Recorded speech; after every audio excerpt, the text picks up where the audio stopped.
Hey guys, coming at you live with one more video on Miss Letitia.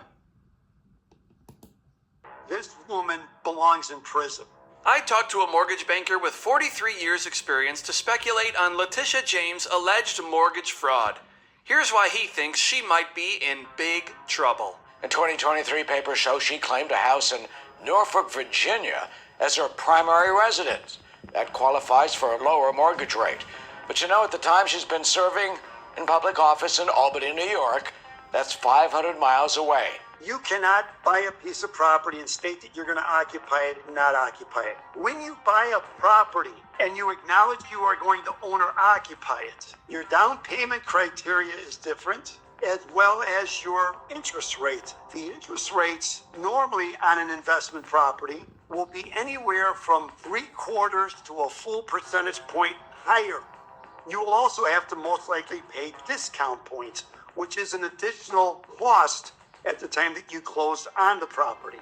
If it shows on her settlement statement she didn't pay discount points, she got an owner-occupied interest rate. In order to be an owner-occupant of a piece of property, you must live in the property for the first 12 months after purchase. And the referrals also show that she bought this brownstone in Brooklyn, New York, but misrepresented the number of units in it. How do you buy a 5-unit property and turn it into a 4-unit property? You just cannot do that.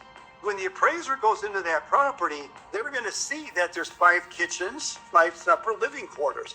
She must have had some type of connection between herself and the initial lender and the appraiser in order to get away with doing this as a residential. The other fraud comes into play. She did it owner-occupied again. Fannie Mae Freddie Mac says you can have multiple owner-occupied properties, but you have to live in it for a year, vacate it, and go find the next property. They can make this case really big and not only put her in prison, but the lender and the appraiser. And here's the other thing, too, that you have to remember. She did refinance this property using the TARP program that was approved in 2008. She was able to get herself a much lower interest rate, even though her income was much higher than what the individual is qualified to get. So she scammed it that way as well. She bought another building with her father as co-signer, calling herself his wife.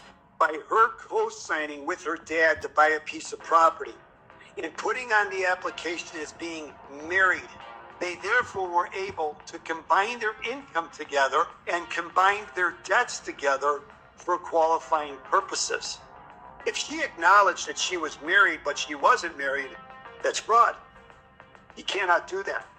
Then we find out that she's married to her father. How is that possible? That's total misrepresentation. When we take a loan application on any individual, if they acknowledge they're divorced, we need to know that because we need to know if there's an obligation for alimony or child support. If you're going to tell us you're married to your father, what's the reason for this? Are you trying to pull a fast one in order for him to become the owner-occupant? It doesn't work that way. Any mortgage lender who's got many years experience, just to look at that file and they will find so many red flags of fraud that she can end up in prison for 20 years. I have seen many loan officers go to prison in my career for doing simple things like this. Wow, this gentleman seems to know what he's talking about. I mean, just listening to him, he sounds like he's aware and familiar with everything that she's done, that in his career somebody else has tried it or he's seen them try it or whatever. But it's going to be interesting, guys. I've said it from the beginning. It's going to be interesting to see where this turns out at. Again, I say if she's married to her father, she's got bigger problems than being charged with fraud.